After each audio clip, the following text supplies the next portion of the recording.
Update. My 31 female best friend, 32 female, is telling me that my boyfriend, 34 male, cheated with her, but it says that she's lying. How do I get to the truth and then salvage whichever one of these relationships is worth saving? Original post. I've been best friends with Becca since 2010. We were college roommates, and then after we graduated, we still lived together up until I moved in with my boyfriend Nate in 2019. One thing about Becca is that she's always had a drinking problem for as long as I've known her. And she's done stuff while drunk that has sometimes caused problems in our friendship. She does try to stay sober, but every few years something will happen to make her start drinking again, which is what happened earlier this summer. So last Saturday, Becca called me because she was drunk somewhere and needed a ride home. I couldn't go pick her up because I had flu, and I was in cold medicine, so Nate went to get her instead. A couple of days after that, I started noticing that Nate was being weird with his phone. Normally, he leaves it out on a coffee table if we're watching TV or whatever, but he started putting it face down, so I couldn't see what notifications he was getting. My first thought was that he was trying to plan a surprise. And because of the timing, I thought that maybe Becca was helping him. Yesterday, I saw Becca. I told her that Nate was being sneaky all of a sudden, and asked her if he said anything about maybe proposing soon. She asked me if I looked through his phone, and I said no. Becca started crying and told me that she and Nate hooked up in his car that night that he came to pick her up. Her excuse was that she was really drunk and didn't fully know what she was doing. She said she'd been texting him since, telling him that he needed to tell me what happened or else she was going to. I asked Becca to show me the texts, but they were all in the app Signal, which deletes messages after a day. So all I could see was that she and Nate had a chat thread, but nothing that they said. I told her to text Nate in front of me, so I could see what he said. And she did, but we got no read receipt and so no response at all. So it didn't prove anything. I asked Becca if she was sure she wasn't so drunk that she maybe imagined it, or thought a dream was real. And she absolutely lost it on me. And said that she knows that she's horrible when she drinks, but that she's not freaking delusional, and she doesn't make things up. She said that I could believe her or not and it's my choice, but she was telling me the truth. And just said I needed to go home and talk to Nate. So when I got home, I confronted Nate with what Becca had said, and he acted shocked and denied that anything like that happened at all, and said he didn't know why I should think so or say so. He said that he had just given Becca a ride home, and the only thing that happened was that they talked about how he and I had been together for a long time and how we should get married already. He admitted they were talking on Signal the next couple of days, but he said that it was about exactly what I thought, that he was asking her about engagement rings and what kind of proposal I would want. Nate replied to Becca's message from before, asking her if she made up a story about them hooking up to not ruin the surprise about his proposal. And she texted him back that there was no proposal and to stop playing dumb. So then Nate called her pretending like I wasn't in the room and told her that she needed to stop whatever she was trying to do because we were on the verge of breaking up and he'd rather just have the surprise be ruined. But Becca just kept telling Nate to stop lying until he got angry and hung up on her. I really didn't know what to think, and I still don't. Right now, Nate is really upset and not really talking to me much. He says that it's bad enough that Becca acted insane and ruined his plan to propose, but it's even worse that I believed her lies even a little and would think that he would ever cheat on me. Becca texted me saying she was sorry, but otherwise I haven't talked to her either. I don't want to think that Nate would cheat on me or that he'd take advantage of Becca if she was that drunk, but I feel like I can't be 100% sure because I've known Becca for 13 years, and I also just can't believe that she'd lie to me about something this important. And I know that she does have a drinking problem, so I can believe that she'd sleep with my boyfriend if she was drunk out of her head. She's done some pretty awful things in the past when she's drunk. I don't want to wrongly accuse Nate of something he didn't do, but I don't want to be an idiot. Now for the top advice before reading the update. What else has Becca done to you while drunk? I feel like more past context is needed. Does she normally black out? Forget things? Misread situations? Has she hooked up with a past partner? Hit on guys you like? Please provide more background. The fact that they're using Signal to communicate definitely makes me think it's something sketchy and not some innocent thing. I am 60% believing her, but please provide additional details. So in the past when she's been drunk, Becca's blacked out and started fights with me and other people. She'll say really out of line, insulting things. She's kicked people out of our apartment because she didn't remember inviting them in. She's accused me of stealing clothes from her because I was wearing an outfit that looked like something that she owned. That kind of thing. She's never hooked up with anyone that I was dating, but she's definitely hooked up with guys that she knew I was interested in. Wow, that's tough. I'm sorry you're in this situation, because she seems like a total unreliable narrator. But also your boyfriend doesn't seem like he's acting that trustworthy either. What's your gut feeling? I don't know. I really don't think that Nate would cheat, but I just can't imagine that Becca would completely make this up. Both of their stories somewhat make sense to me, but I don't know. I don't know why Becca would be saying this if it wasn't true, but I'm afraid of deciding I definitely believe her and then having her later realize she forgot she hooked up with somebody else that night or something. From a new device, you can add the app and recover up to 30 days of messages by hitting the Restore Recover after being prompted with your 30-digit passphrase. Remember, nothing is deleted from servers. All your stuff is out there. I don't care what app you use. There is no such thing as privacy on a smartphone or computer for the average user. Now for the update. So on Thursday night, after I got everyone's advice, I told Nate that I had found out a way to recover deleted messages from Signal. He immediately took out his phone and opened the app and asked me to show him how to do it. So I already thought that must mean he was telling me the truth because he didn't panic or hesitate at all. Which was good, because when I tried to download Signal on my old phone, it turned out that it's too old to support the current version of the app, so it wouldn't work. Nathan asked me if we were going to have to go out and buy a new phone for me to believe that he was telling me the truth, and he said that he was willing to do it if that's what it would take. I told Nate it wasn't that I didn't believe him, I just wanted to have some proof, because I just couldn't understand why Becca would lie about it. Nate said that she would lie about it because she's a freaking crazy drunk witch. And there's literally no way for a non-crazy person to understand why she would do anything. And once the messages prove that, he didn't ever want me talking to her again.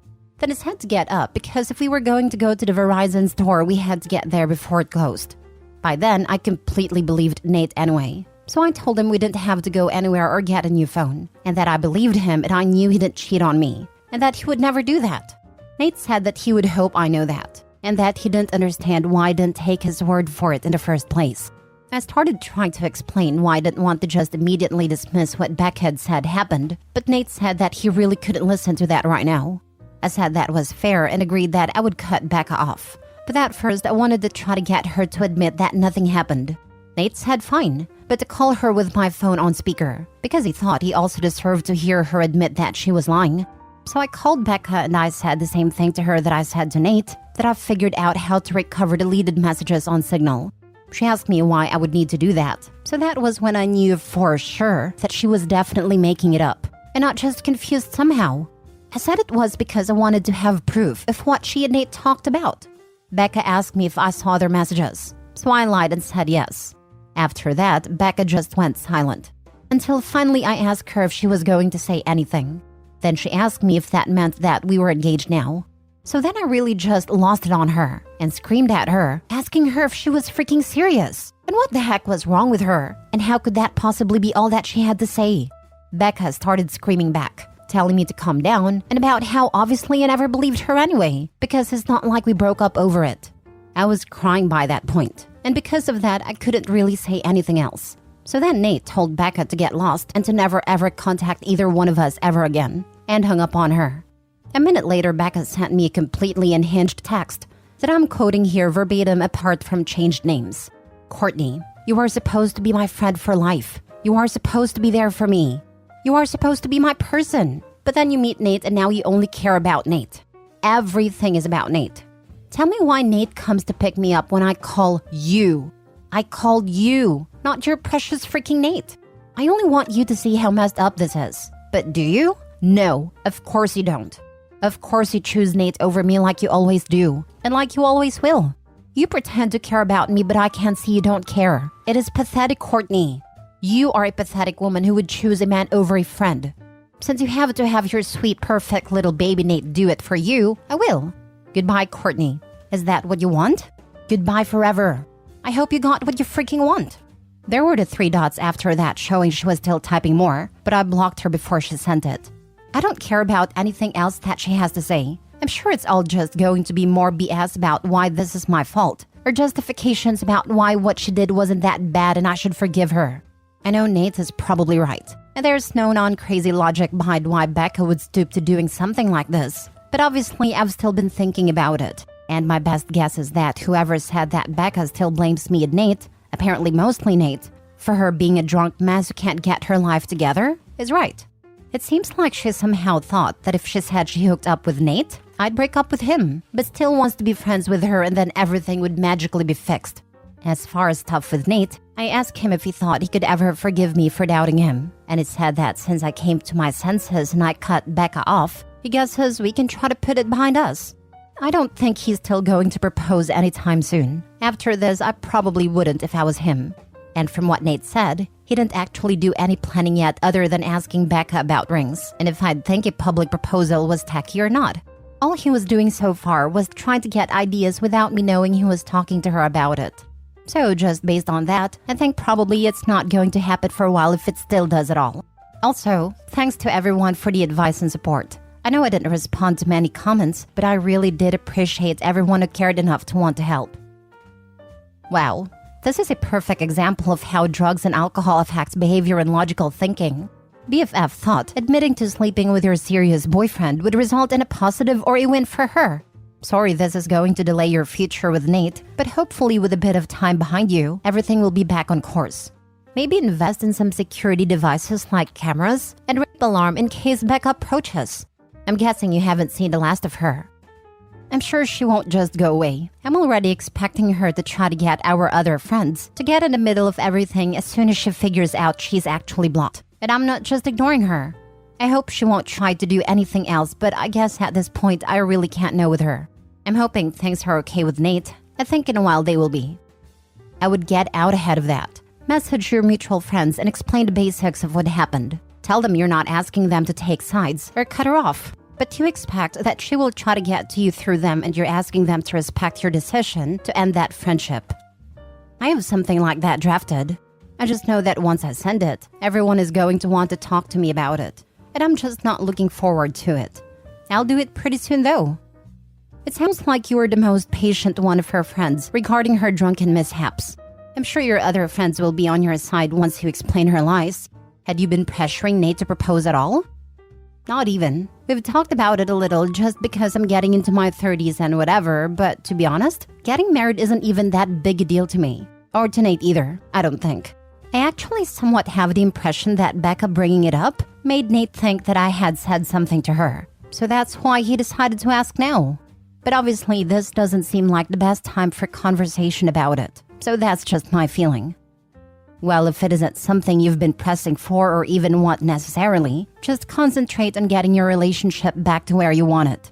Sounds like if you stay no contact with Becca, you have a good shot of that happening. I'm curious if Becca ever said anything to you when she hooked up with guys you liked? Do you think she was blocking you on purpose to keep you for herself? Did she try anything with Nate before you were exclusive? Or was she drunk and looking for hookups? I don't think she ever put enough thought into those hookups to be malicious like that. She was just inconsiderate and would go after whoever.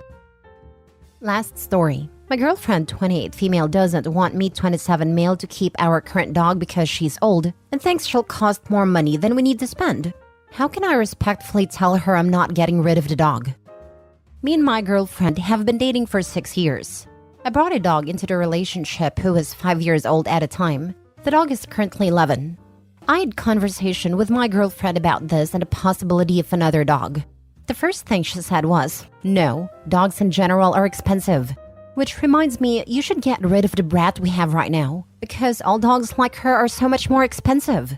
After she said this, I told her that the dog was my best friend and something I would never get rid of because she means too much to me. I told her that the dog matters more than money. She got mad, and she said that the dog should matter less than what she wants because we've been dating for 6 years. I simply got up and left the room to calm down. The dog has never been a problem. She hasn't had to do anything with her other than feed her at night when I'm at work. The dog hasn't ever been a problem in the time we've been dating. She's mostly lazy, and the most she does is a daily walk that my girlfriend hasn't ever had to do. I've owned this dog for longer than we've been dating, and this dog gave me the love that I wasn't able to get from anyone. How can I tell my girlfriend that I'm not going to get rid of the dog? I don't want to cause more problems than needed, but I do care about my girlfriend, and I don't want to lose her because of something as stupid as this. Now for the advice. How can I tell my girlfriend that I'm not going to get rid of the dog? You tell her straight. I'd be concerned at this point about how she treats your dog when you're not around. To word this in the gentlest way possible, I don't suppose it's with kindness. I seriously think you need to walk away with your dog. Yeah, I would seriously be concerned that one day you're gonna come home to find your dog gone, with your girlfriend saying, "Gosh, he must gotten out and run away, I guess," and not knowing if she actually drove him 100 miles away and abandoned him in the woods, or took him to a vet and had him put down. How about getting rid of the girlfriend? Like, for real, why you want be together with someone who wants to throw away an animal when I could get ill and cost money? What will happen when you get ill and cost her money? Or a child?